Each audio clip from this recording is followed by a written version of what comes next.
So we want to look at assignments. Assignments are things we give to the student and for terms of assessment. And we can base it on an assignment such as a paper or writing, an assessment such as a quiz or exam, or a discussion in the form of an online forum. I think another assignment that we want to look at is a discussion. So if you're going to do a discussion board, uh, what you want to do is put a title. Um, let's say if we write discussion one, and I'm going to write here more to be added later. Um, you can always use that as a placeholder so that students know not to write anything. Maybe we'll set it up for after class. Oftentimes, you want discussion boards to be used after a class assignment to think beyond the course. Now, if you have a fully online course, then this, you want to pre-plan this. What type of assignment it is, I consider it a participation, but it could be writing, it could be essay. It depends on what you want. I consider it participation, and I say I want to add it to the grade book as DIC1, as discussion one. And this particular one, it's about 5 points. Um, you can set up the number of points you want. If you want discussions throughout, that means you'll probably have between 10 and 12. Then you want to change how the point system works for you. You know how to set that up. I'm just placing 5 points. I can say, hey, total of 4 discussions we're going to have in class in addition, which makes up participation. Actually, I set up for 2 because I have 10 conversations. It'll add up to 20 points. Um, and once again, it doesn't have a feature to add more. That's fine. But this is important. When it's assigned and when it's due, you have to tell the system how long these discussions are to be open for. I think it's important.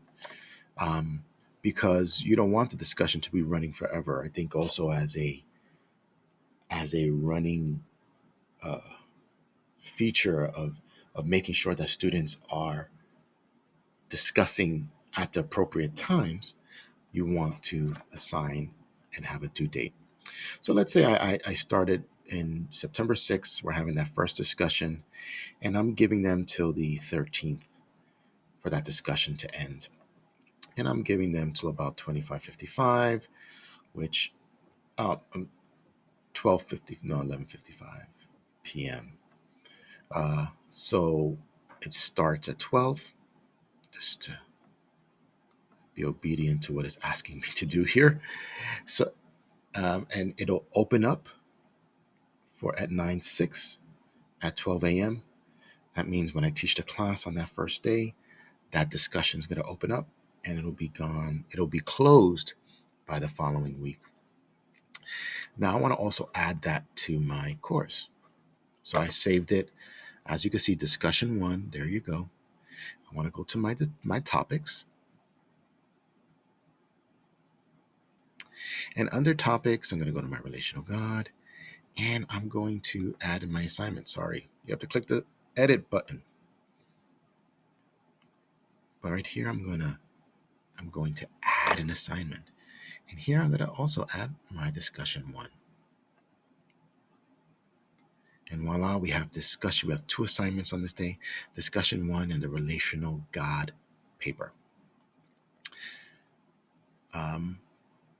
See this discrepancy here. I'll fix that in a moment. But when they go to the discussion one, here they go. They can add a new response. And when they go to the relational God paper, they can go to it. And this is how we see it as faculty, but they'll have a drop box in which they'll be able to add it in to their course. So I believe we have assignments covered. How do we add assignments to a course? How do we create assignments? and the assignments section, um, in which we create uh, papers to be handed in and also discussion topics. And that covers the basics of the course. We have the bulletin board. In the bulletin board, we have the introduction of what a student sees.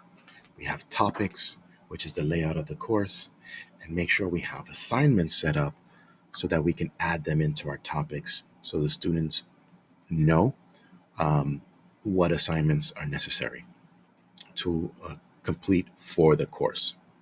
I think that's all for now. Have a wonderful day.